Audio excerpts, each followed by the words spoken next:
Nous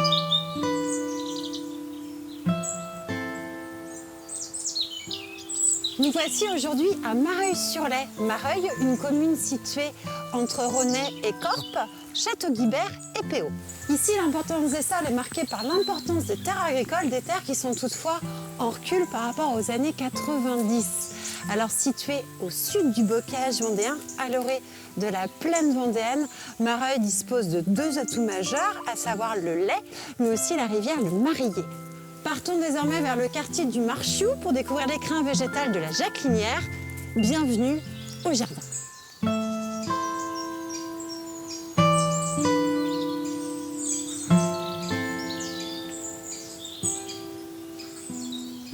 Blaise, merci de nous ouvrir les portes de la Jacquelinière. Vous êtes les bienvenus. Merci. Vous arrivez ici donc 2020 à peu près. Vous êtes sur un jardin qui est entretenu, un jardin qui a été à l'abandon pendant plusieurs années. Comment ça se passe en fait? En fait, nous, moi quand je suis arrivé, quand Fabrice il a pris ici, je suis arrivé, les allées étaient traitées avec le glyphosate.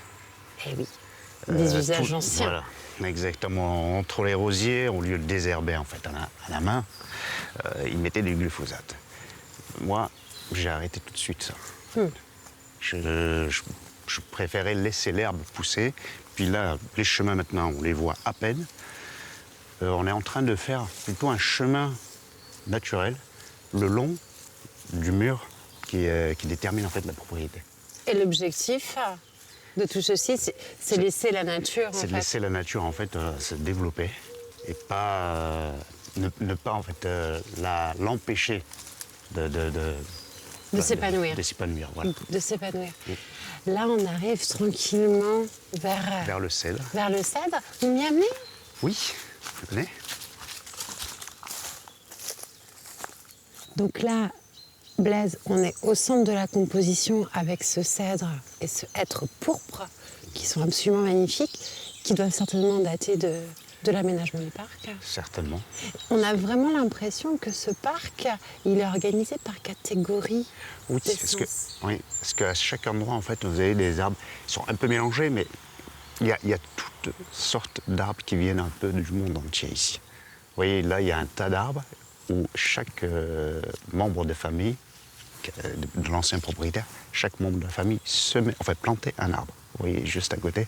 Et c'est absolument remarquable. Donc on voit bien quand même au 19e siècle, voilà. toute cette recherche aussi d'introduire l'exotisme dans les parcs et dans les jardins. Ouais.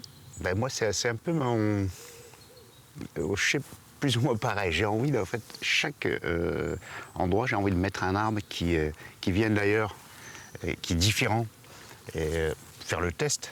Comme on ira dans le jardin, vous voyez les carobiers, par exemple. Qu'est-ce que le carobier? Le carobier, c'est un arbre qui donne, c'est avec lequel le fruit, on fait du chocolat. Et puis le noyau servait dans le temps à peser l'or. Un noyau. Vraiment? Oui, un noyau fait 1 carat. Mais c'est un arbre qui est originaire d'où? D'Amérique? D'Amérique, mais surtout de Méditerranée, en fait. D'accord. Le sud de la France, le nord de l'Afrique, on va dire le Maroc et jusqu'en Libye. Et en Grèce aussi. Et ce carobier, c'est vous qui l'avez introduit ici à la Jacquelinière? Semé ici. Pas planté, semé. La graine dans le sol, directement. Effectivement, la différence est, Oui.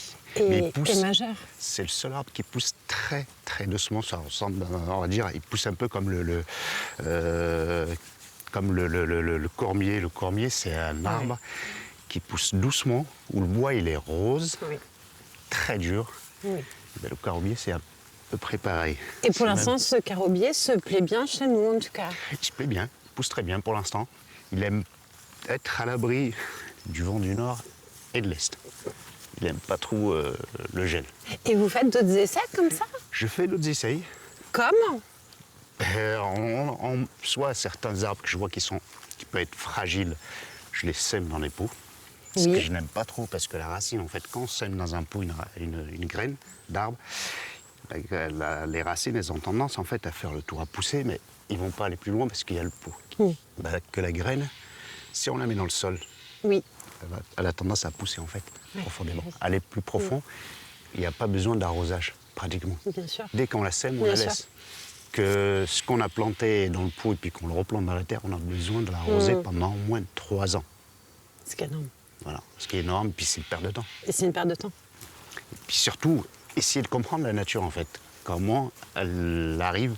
Il y a des graines qui tombent, qui poussent tout seules. Le chêne ou d'autres.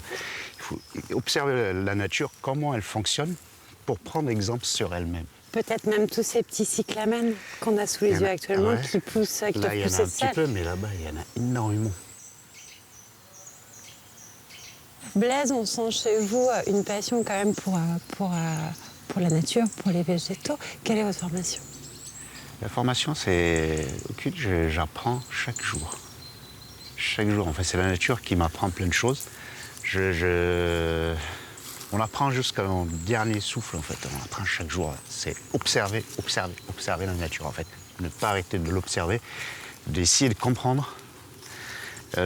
Voilà, parce qu'il y a une formation, on apprend des choses, bien sûr, quand on fait des formations.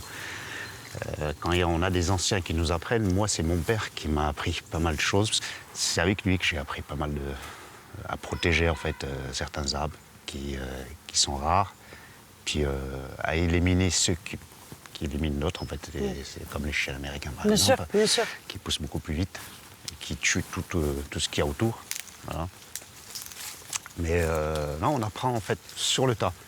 Il y a plein de choses qu'on fait. C'est en faisant des erreurs, Bien sûr, qu'on apprend. Puis après, est-ce que pour vous aussi, le travail d'équipe est important? Oui. Parce que j'imagine que vous n'êtes pas seul ici sur la Jacquelinière. Oui. Je ne suis pas seul, je suis avec mon collègue Wisto. Oui. Ça fait 2 ans presque qu'il est avec moi, qui me donne un coup de main. J'imagine que toutes vos discussions sont aussi très intéressantes. On échange d'informations, en fait, on discute sur ce qu'on doit faire. Bien sûr. Après, on est d'accord ou on n'est pas d'accord. En fait, on n'a pas le choix. On est obligé de parler de ce qu'il y a à faire, de ce qu'il faut faire.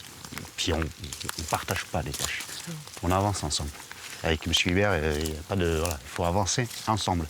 On sent que l'équipe est importante ici. Oui. Elle est très importante. Exactement. Et on s'entend bien. Tout se passe bien. Pour l'instant, ça tout va sent bien. en tout cas, Voilà. ça sent. Blaise, merci. Est-ce que vous acceptez maintenant de nous conduire justement jusqu'à Augusto pour avoir son point de vue? Très bien. Merci.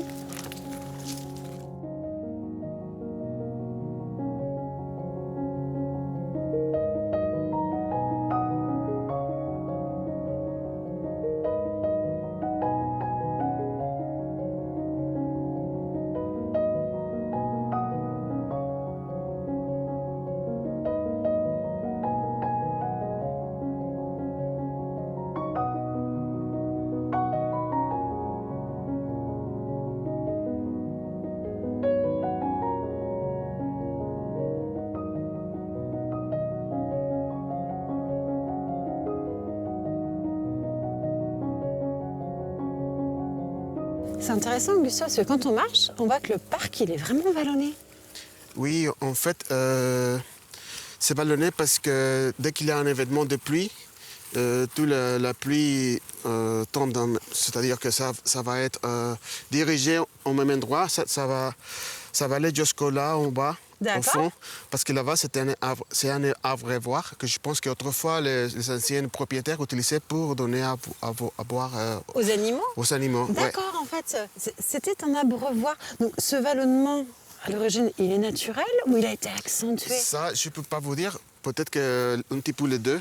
Ah, peut-être Parce un que petit moi, peu les deux. dès que j'ai regardé aux alentours, j'ai vu que toute la région, c'est assez ballonné ici. Bien sûr. Et peut-être qu'ils ont profité. C'est ça que je peux imaginer. Je pense qu'ils avaient nous l'architecte et il a profité de ce qu'il y avait naturellement. C'est un design, quoi, je pense. Et comme quoi, ces jardins anciens étaient vraiment très bien faits, très bien conçus. Oui. Aux origines. Oui, j'ai entendu l'autre fois, il avait venu un professionnel qui avait dit comment c'était déplacé au rapport des arbres. Oui. Par exemple, là-bas, derrière, on a un petit bosquet derrière le cèdre. D'accord. Où ils ont mis plusieurs essences des arbres comme ça. Pendant l'hiver, il va y avoir toujours un arbre qui va avoir un petit peu de feuilles. Pendant toutes les saisons, ça ne va pas être tout à fait égal au niveau de paysage, quoi. Et par exemple, là-bas, ils ont laissé les arbres assez espacés Oui. pour qu'on puisse regarder la fin de la propriété, c'est-à-dire le mur là-bas qui est D'accord. derrière. D'accord. Alors- Tout est conçu pour créer des vues en fait de la demeure vers le parc et donc vers le paysage. Voilà. Et ça, je pense que on ne voit pas trop maintenant. Je pense que maintenant, les gens construisent des maisons et ils se posent même pas les questions de c'est où le sud. Parce que Ouais. c'est très important. Si vous avez vu, là, la maison, c'est tout au long. C'est-à-dire que si ça fait face le sud, on va voir la lumière presque toute la journée. Pas besoin d'allumer. Effectivement.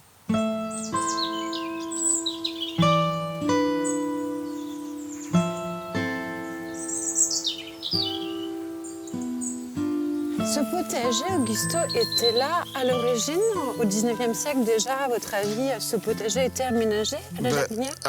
Comme je vous avais dit, je suis ici depuis 12 ans, alors je ne peux pas vous dire si l'ancien propriétaire avait gardé, il avait un potager, mais je suis sûr qu'il avait quelque chose parce que toute la maison, je pense, la structure s'était pensée pour que ça soit, je veux dire, sustentable. Bien sûr. J'ai vu une photo d'un monsieur très vieille photo, un monsieur qui était avec la faux. Je pense que la petite prairie là-bas, Oui, où c'est nous utilisé étions. pour nourrir des animaux, quoi. Bien sûr, bien sûr. D'où la présence aussi de l'abreuvoir. Pour vous, aujourd'hui, c'est vraiment l'un de vos objectifs, c'est de maintenir ce potager en activité? Pour moi, mon objectif, c'est de réussir, je ne sais pas comment dire, c'est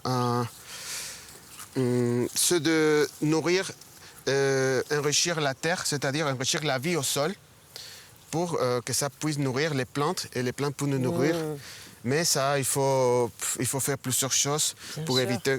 Parce que maintenant, l'industrie moderne nous a dit que la terre, il a besoin de plusieurs produits, qu'il a besoin de l'azote, il a besoin de plusieurs minéraux. Mais en fait, il a tout ce qu'il faut dans la terre. C'est ce qui Bien manque, sûr. c'est la vie. Bien sûr. Alors, s'il n'a pas la vie, il n'a pas de micro-organismes qui vont transformer ces minéraux et nourrir les plantes. Alors, c'est ce qui m'intéresse beaucoup, c'est comment je vais faciliter la vie aux microbes, aux champignons, bactéries. Voilà. Vous êtes en train de créer un véritable petit laboratoire ici autour de la Jacquinière. On a entendu Blaise parler, on vous entend. Vous faites plein d'essais, plein de tests ici. Oui, finalement. on fait plein de tests au niveau potager, au niveau prairie, au Bien niveau sûr. forêt. Bien sûr. Voilà, on essaie Et toujours c'est passionnant. C'est passionnant, mais comme vous savez, c'est pas une feuille de Excel. On travaille avec la vie, alors c'est pas tout à fait. Des fois, il arrive des choses Et que. oui, forcément. Ouais. Ce qui est très intéressant, surtout, c'est ce mot apprendre, parce que Blaise vous a beaucoup parlé de ce mot apprendre. Vous venez de l'employer. Vous aussi, vous apprenez tous les jours ici, avec l'équipe et aussi avec le jardin. Oui, bien sûr. Mais c'est fondamental, en fait. c'est fondamental. C'est fondamental, mais c'est intéressant que ce mot ressorte sans arrêt de vos bouches. Quels seraient vos objectifs pour le jardin de demain ici à la Jacquinière? Pour moi, l'objectif, c'est d'arriver à la résilience. Je ne sais pas si ça s'appelle comme ça en français, c'est-à-dire de nourrir le sol en même temps que nous, on se nourrit Bien sûr. des plantes. Bien sûr que ça se Parce que dès qu'il y a la vie au sol, on a moins besoin d'arroser, il a tout ce qu'il faut. Une plante va être plus en pleine forme pour combattre les plagues qui arrivent. Il y a plusieurs petites choses qu'il faut calculer, quoi. Augusto, merci beaucoup en tout cas. Bon courage pour la suite. Puis peut-être qu'on viendra vous voir un jour à la Syrie, à Bien sûr, Château-Guibert. avec plaisir. Ah, merci beaucoup. À vous. Au revoir. Pour clore ce numéro, je vous propose un nouveau témoignage, le jardin et moi.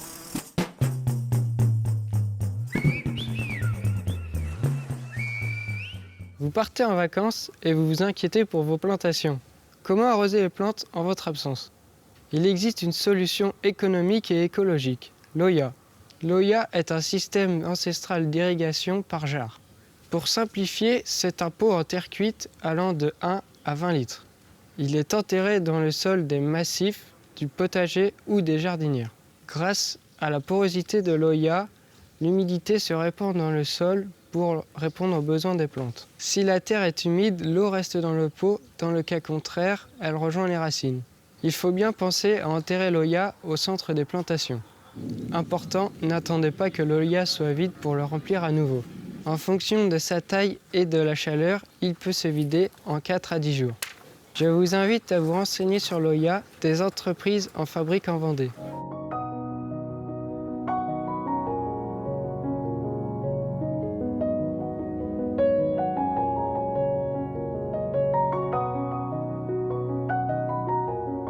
Je suis sous le charme de ce jardin de la Jacquelinière, un jardin simple, un jardin naturel, un jardin authentique à l'image de ces 2 personnes qui l'entretiennent.